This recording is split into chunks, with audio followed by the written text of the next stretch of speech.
Hey, it's Rob Hefner here for the town of Pinetop-Lakeside. This is Talk of the Town, and hanging out here in Town Hall, doing our thing. And we're starting a series. We're going to be talking with the council members of Pinetop-Lakeside and talking through them, some of their past, and focusing on each of them individually here over the next several months. We're going to start today with Councilmember Lynn Krigbaum. How are you? I am fine. Thanks, Rob. Good to see you. Good to see you. So I actually sort of met you way back when you were campaigning to get on to town council. Actually, it was even before that, yes, when we made that video, and I was a guinea pig for why I like Pinetop. Exactly. And I thought that was a great idea. Yeah. I really love Pinetop, so I think, a good one to start with. So let's start, first of all, before Pinetop-Lakeside. Okay. Where did you grow up at? I was born in Ohio, and I grew up in Marion, Ohio. Actually, I just went to Marion, Ohio for my 65th high school reunion. A bunch of old people there, including me. So it was great fun. There were 35 of us left out of, we've only lost 188 out of, I think, around 400 in my class. Wow. And so to have 35 people actually there for, a reunion was wonderful. But we've had reunions all along. And I remember the 50th was quite big. And we had a lot of people who have gone to all of them. Very cool. Including me. I think I've gone, almost all of them. So you and I both started in Ohio. Obviously, you started earlier than I did. So how long were you there in Ohio? I went to kindergarten in Pasadena, California, because my father was in the Army in Second World War, and they wouldn't let him out. He was an eye doctor. Oh. And so he was at the eye hospital in Pasadena. So that I have great memories of. Pasadena, California was wonderful. And then when he got out, he moved our whole family, my mother, myself, and didn't have a brother yet, but then a couple of years later, I got a brother. So we all were in Marion, Ohio, while my father was the only eye doctor in the town. Oh, wow. And so he really was a great role model for me. And I know he wanted me to go to medical school, and I didn't want to do that. I wanted to be a mom. I wanted to be like my mother was, a volunteer, really. This was back when wives really didn't have jobs. It wasn't so important. And I had no role model for a woman being a doctor. Mm-hmm. And so that was, I think, probably the reason that I just couldn't see myself going to medical school. So after high school, I was salutatorian in the class, and the valedictorian actually did go to medical school, and she became a doctor, and I wish I had followed her a little better. But anyway, she was amazing, and I went to college in the East and got a very different view than Midwestern ideas. I went to Vassar College, and it was not the snooty place that I thought it was going to be. And so it really actually was a good experience because it was a girls' school and you didn't have to compete with boys, and I really liked that.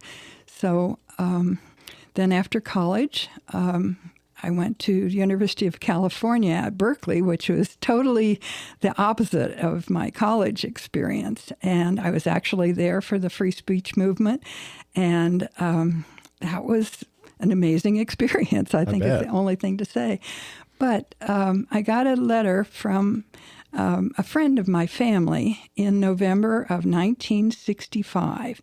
And she said, my neighbor, David Krigbaum, is going to be home for Christmas. I know because I live next door to him. And then I know from your mother that you're going to be home for Christmas. Marion, Ohio has one social event in the year. It's called the Charity Ball. There you go. And so would I like to go to the Charity Ball with her neighbor, David Krigbaum? I said to my roommates, that's the man I'm going to marry. I just somehow knew it. God said, "That's the one. Get him." So I did. And so we were married a year later, and that's been a wonderful thing. So when you know, huh? Yeah, right. There you go. And Okay. I'm still, this is 58 years later, and we are still happily married. And we Awesome. have 4 wonderful children, and we spent 30 years in Phoenix. He was a pediatrician in Phoenix. And so I did my time in hell, I think you have to say, at this time It's of the literally year. that hot, so yeah, it Yes, counts, right? Yeah. But it was a wonderful experience. And our children went to the Catholic school for grade school. And I was a homeroom mother and helper in the classroom, helper in the library, all that kind of stuff. So as the children were growing up, I did some other volunteer work, but like with Red Cross and Cancer Society. But mostly I was involved with St. Simon and Jude School. And because I had a master's, I was actually working in California on a PhD, but then David came along and I said, I'd rather have an MRS. Oh, there you go. Yep. So I've been really happy with that decision. And so as the children went through this grade school, I was trying to figure out how can I use all of the lab experience that I had, because I was bacteriology and actually involved in some cancer research as a grad student. So I had a lot of lab time, and I know how important hands-on science is. So I went to ASU and took how to teach science to children, and that was exactly what I knew I wanted to do. So I made a science program for this K through 8, 550 student school. Every student came to my room. The principal was very helpful and really supportive. And so all the 7th and 8th graders came once a week, half of the class, and the other half would go to computers. So this is back in the really early stages of having computer classes in schools. And so we're talking the 80s. And so I really enjoyed writing curriculum and for hands-on stuff to go along with what all of the students were doing supposedly in their classrooms. But in a Catholic school back then, science was what you did on Friday afternoon when it was early dismissal. Right. So that was not my idea of science. And I changed all of that for the school. Awesome. I actually got a national award for that. For being a volunteer. I was a full-time volunteer. That's what I just really loved. And so then in 1997, David retired, and we moved up to Pinetop. We had bought the land in 1972 Oh, wow. from the husband of David's favorite nurse. And so we had been coming to Pinetop since 1967. Wow. So very, a long time. We bought the land in 1972, and then we built the house in 1987 to retire in 10 years. And so we built it so that we could rent the regular house part. It's a regular 3-bedroom house, but underneath it there is an apartment, just a 1-bedroom apartment. And so we have been coming during that 10 years, and we rented to 10 different people for a year, each one of them. Actually, one of them stayed for 2 years, so he was still here when we were ready to move up, and he's become a really good friend. We're still in close contact with him and his wife and several of the other people who rented, and some of them are still here, and we still have contact with them. So it was a really great experience to get to know people in Pinetop for that 10 years, coming up, maybe 2 months total out of the year, each year. And so when it was time to retire, we moved up here full time in December of 1997.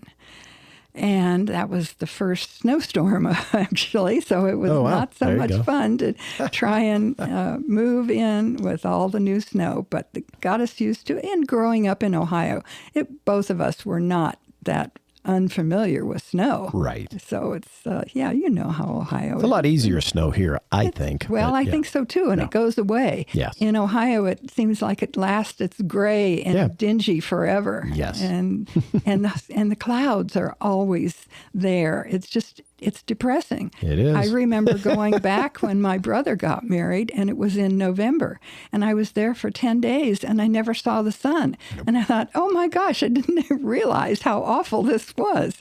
So Arizona is such a wonderful place, and I appreciate being up here and being in the snow. I have enjoyed the snow. And then I have to say that January of 1998, we had lunch or dinner, I don't remember which, with Jack Barker. Jack and Cheryl Barker were our neighbors. And Jack said, well, there's a group up here that you need to get involved with. And I said, oh, okay. It was called Tracks. And so we went to our first Tracks meeting in February of 1998, and I've been with Tracks ever since. It's just wonderful people doing wonderful things. The favorite thing that I do is work on trails. I'm sorry I missed coming in yesterday. You can probably edit this out. Yeah, I was okay. so exhausted from trail work yesterday. We had, I call it a hike with tools, especially yesterday, because we had to hike in 1.5 miles before we could even go to work. There was not a road that was close to where the work needed to be done. So when I came home from working on trails yesterday, I had lunch and collapsed. And so that's why I was not here at 1 o'clock when I was supposed to be. Oh, good. Anyway, working on trails is my favorite thing. And I've been vice president of Tracks for probably 20 years. I don't know exactly when it started, but I've been on the board for a long time because I think it's a really important group and they're wonderful people. And so I've loved being involved. So I remember you at and I think it was an Ad and Pro meeting back when there was Ad and Pro. Okay. And you're on that board and you're on Tracks. And I think you were at a couple other things. And Save you Our Park. decided, Save Our Park. You decided you were going to run Oh, okay. for town council. And I remember you saying that David's told me I have to give something up if I get on town council. That's exactly right. And so it was Nature Center. I had been on the Nature Center board too. And I really think the Nature Center is just a marvelous group. I mean, I've been involved with that since 2003, the very beginning. And it's gone from just being in a tent and then a bigger tent and then an actual building. And now they own lots of about 3 times as much land, and it's just really grown. And now with the Raptor program and all of the exciting things that happen there, the Nature Center, now when I am about to go off council, depending on how David is doing, I may go back on Nature Center. There you go. We'll see. So you ran for town council, and of course, you got on. Well, surprisingly, I was involved with Save Our Park. Right. I think was really the reason that I wanted to run for town council, because I've always been very much in favor of the town having Woodland Lake Park as open space that will be protected forever. And so it's owned by the Forest Service, and we had a task force run by Norris Dodd back in 2007, and that's when I first really got involved with things. And then Norris was on the town council, and I watched the things that he could do, and I thought, oh, this is what I would like to do. So that's where it all started, I guess. So basically, comes along, they got a donor, they ended up purchasing it. Of course, it now is a town park. Right, exactly. And I was kind of involved with that. Kind of, yeah. Jane Hull, our governor, when she was no longer governor, and she and her husband had brought their children into David, so I had not really known her carefully, but David knew them. And so she came to me and said she would like to be on the Save Our Park board. She wanted to see how she could help with the town being able to acquire Woodland Lake Park. And so she had a couple little fundraisers with her friends, and one of her neighbors was Nancy Salter. And Nancy came to her and said, what can you tell me about Woodland Lake Park? And so Jane said, well, I'll give you Lynn Krigbaum's phone number and give her a call, and she'll tell you what's going on with the park. So she did, and I did, and that rest is history. I suppose we talked to Nancy. I talked to Nancy for maybe at the most a half an hour, but told her, how things were and what a wonderful place it was. And so eventually she and her husband, they have a foundation, and they said they wanted to donate when we had the appraisal and found that it was not that terribly unaffordable.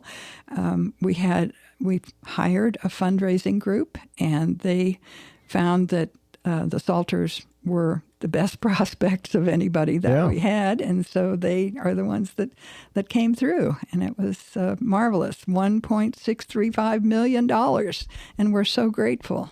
And now, all these years later, I think that was 2020 when it actually happened. Yeah. So 13 years of having fundraisers every year and being involved with Save Our Park. I think that was a really good thing. And so then how could the town have Woodland Lake Park? Well, they had always had the maintenance. And so we always were used to having the money, which was town council had a tax that was for food and beverages that went just to the town parks, and so Mountain Meadow actually got paid for by the town by that tax, and then the maintenance was continued by the town for the 107 acres that we acquired in 2020. Right. And then now we're moving toward looking at the additional 430 some odd acres. Yes, exactly. Yeah. So and that's a to be continued. Right. Kind of well, we situation. have requested the appraisal, and the Forest Service never acts very quickly. No. So it takes a while. I think the actual appraisal for the 107 acres was at least 3 years. Yeah. And so we'll see. It's a moves project. at the speed of government, right? Yes, exactly. Okay. So on your time in town council, of course, that's probably your highest point. You think would be doing that. What are the things if you really appreciate or really what are you most proud of? Let's put it that way. On town council, getting the park. To me, that's the high point, because over the years, back probably in 2008, 9, 10, somewhere along there, I've interviewed with the town council because they needed a person to step in. And so I didn't hide the fact that my main interest was Woodland Lake Park. And it continues to be Woodland Lake Park. So you feel that's the key thing. The key thing for me, exactly. Okay, so you said one of your favorite things to do was doing trails, right? But I think we've replaced that at the very end here with something you got to do just recently. It has to do with Woodland Lake Park, and what was that? Well, when the town became the owner of the 107 acres, the trail around the park had been deteriorating for years and was in really bad shape. The Forest Service would not allow us to make any changes to anything in the park. Right. Every picnic table, bench, everything had a GPS location in the park and was not allowed to be changed. That's correct. So that's the way the Forest Service expected everything to be. Well, that trail around the park was pathetic. And I was one day walking around the lake, and there was a really nice man who had his mother walking with him using a walker. And I thought, oh, this is such a terrible trail for her to be doing that. But they did it, and they loved the park too. And so he was actually an artist who was one of the ones who donated things every year to our fundraising events and things. So that trail around the park, the first thing that they did, almost, except getting rid of the dead trees, was to repave, making it totally handicap accessible. Yes. I'm thinking about that lady going around with her walker, and so 10 feet wide so that it is plenty of room for people to walk and talk and really enjoy the park. So paving that part was a wonderful thing that Matt managed to do. And he actually let me ride in the roller when he was finishing up after they'd put the asphalt down, and he's, making it all beautiful. And he said, did I want to ride? And I said, of course. Wow, my grandfather built roads. And I said, yes, I did this as a little kid. I thought that was the most exciting thing. So fast forward, the town, one of the acquisitions we just recently made was a new paver. Yes. Yeah, we got this new paver, so we could do chip sealing and pavers. And it was $360,000, which is a big outlay of cash. Yeah. But they had figured it out. I mean, I think our staff is so incredible. They really are always looking forward to see what's going to happen next. How can we make this the best place? Yes. And so they said this paver would really be a big improvement on the little paver that we'd use to put the trail around Woodland Lake.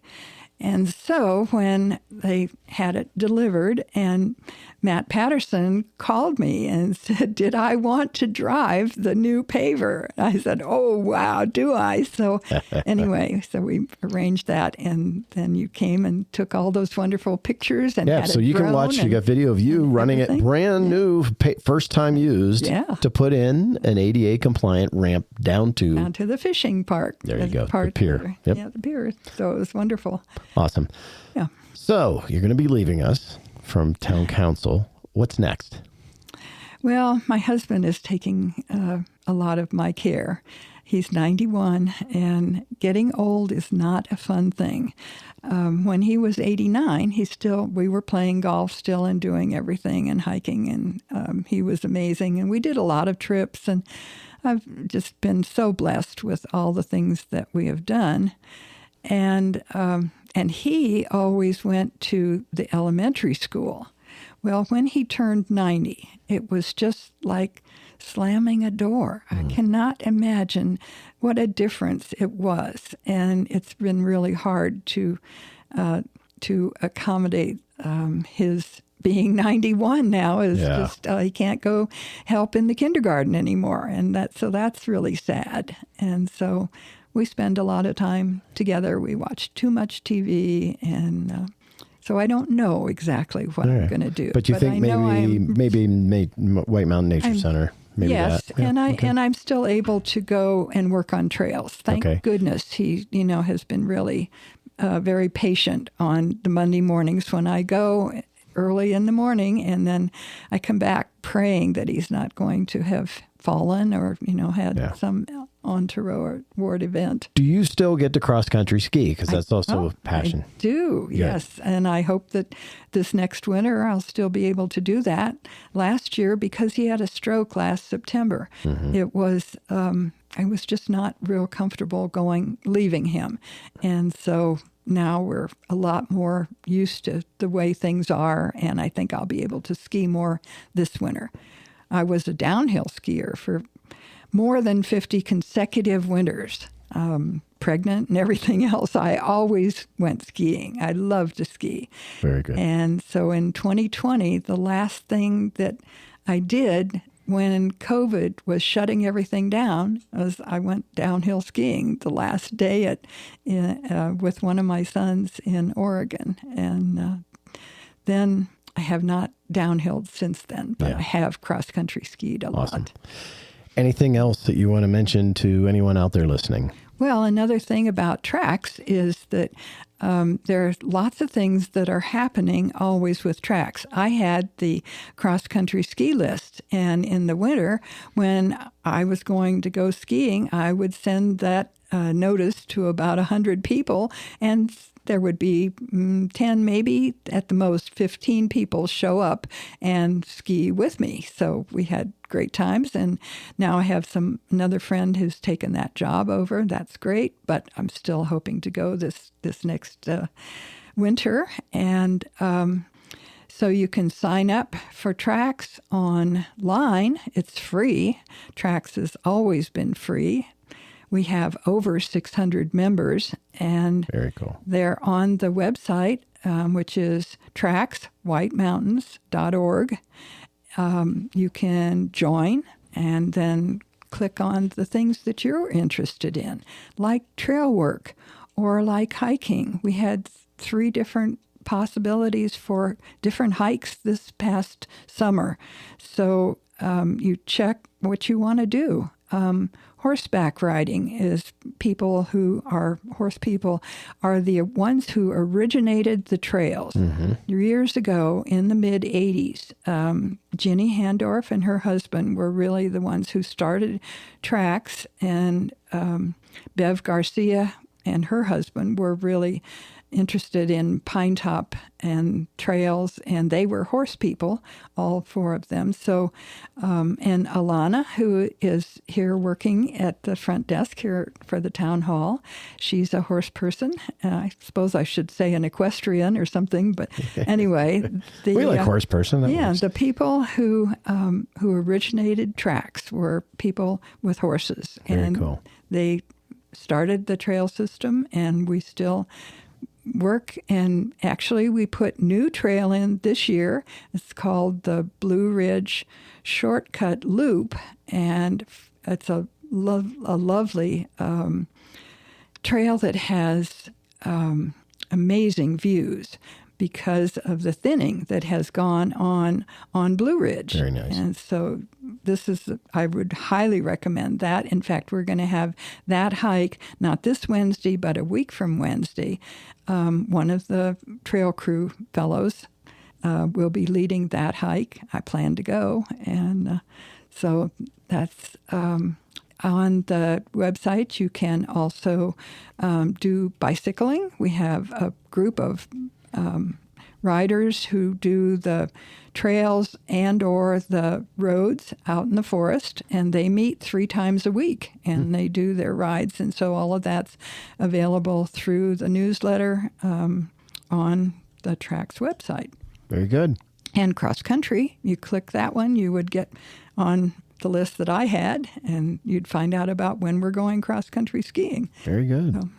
Awesome. So Yep. this is Lynn Krigbaum, mother, volunteer, educator, council member, and all-around lover of Pinetop-Lakeside. Amen. Thank you very much for your time. We appreciate it. Thanks, Rob. Hey, as always, if you have any more questions or would like to know for more information, the links are down below. We're going to leave the Tracks link down below as well. This is Talk of the Town. I'm Rob for the town of Pinetop-Lakeside.